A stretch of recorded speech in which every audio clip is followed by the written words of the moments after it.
week 4, mission number 3.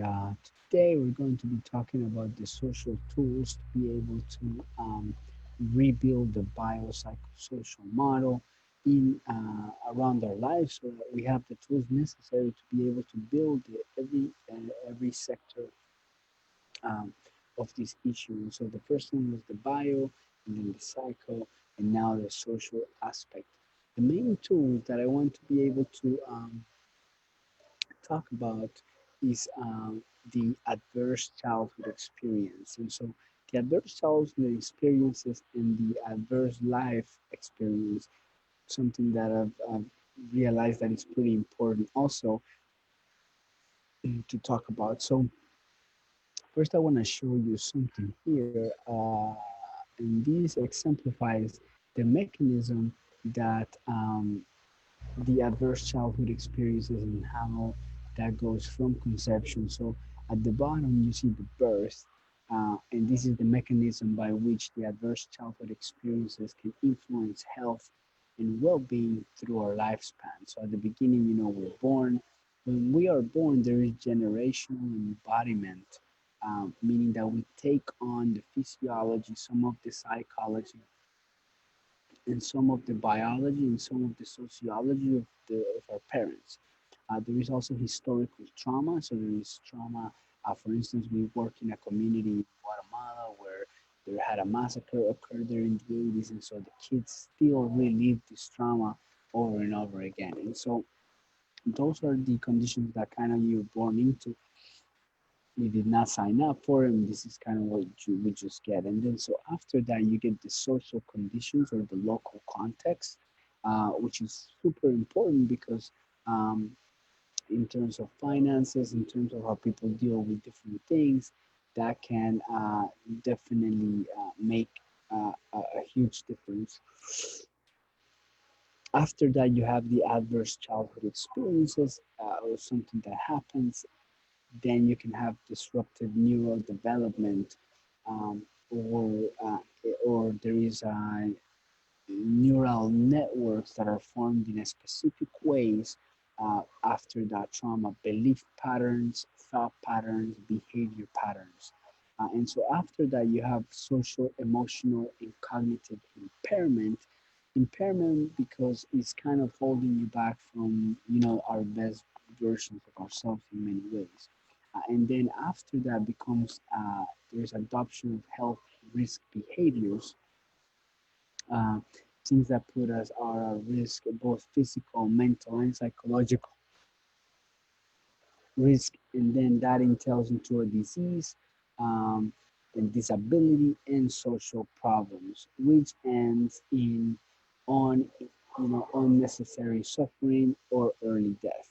So quite important to look at this. And so then that those adverse childhood experiences, that I remember, this came out of um, uh, Dr. Vincent Pelletini out of Kaiser and the CDC, um, because Dr. Vincent Pelletini was studying weight loss, and he realized that a lot of people did lose the weight when he did fasting with them, but then they gained it back, and a lot of them gained it back because they had abuse, especially this girl that he always talks about, that she said that she gained the weight back because overweight is overseen, and she had been abused by her parents.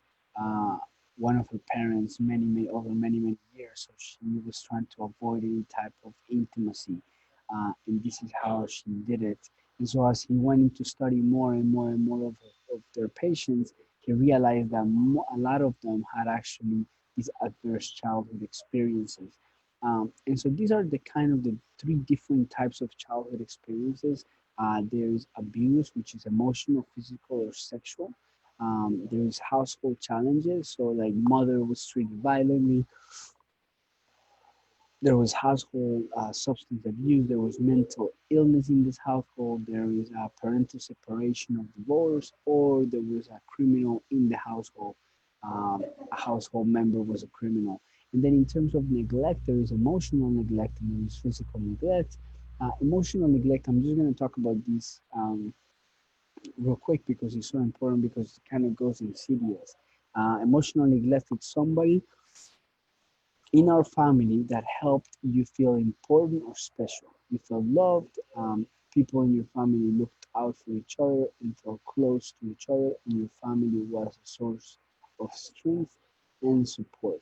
And so, emotional neglect is when this doesn't happen um, by one of the members of the family. And the crazy thing is that because you don't know what's happening, you can't put really your name on it. So when you do, it really helps us realize. So it's important to for this plan to escape depression plan. Pick one of the biggest adverse childhood experiences the biggest or the biggest adult life experience to be able to discuss and overcome. I'm going to, the way that we can do this is through a tool called neuro linguistic programming.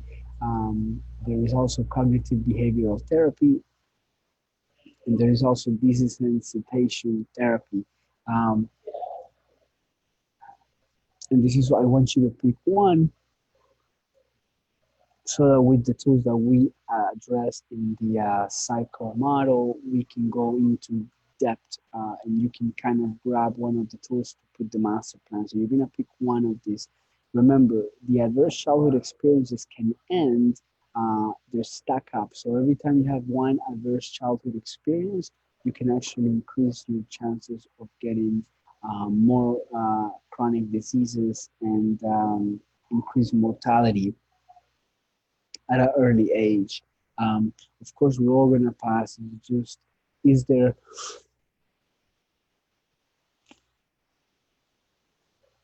unnecessary suffering that goes with it?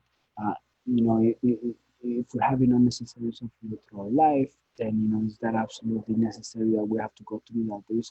And so the more adverse childhood experiences that you have, the more increased risk of having alcoholism, chronic pulmonary disease, depression, fetal death, health-related quality of life, illicit drug use, ischemic heart disease, liver disease, poor performance, financial stress, risk for intimate partner violence, multiple sexual partners, sexually transmitted disease, smoking, suicide, unintended pregnancies, early initiation of smoking, early initiation of sexual activity, adolescent pregnancy, risk of sexual violence, and poor academic achievement.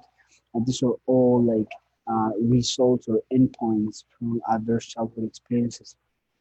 Adverse life experiences or adult experiences are almost the same. And so I want you to identify one or the other as an adult, one of each as an adult, which experience has really marked you and you're still getting over it. And then as a child, which experience you're dealing with. And then we're going to put that into the master plan.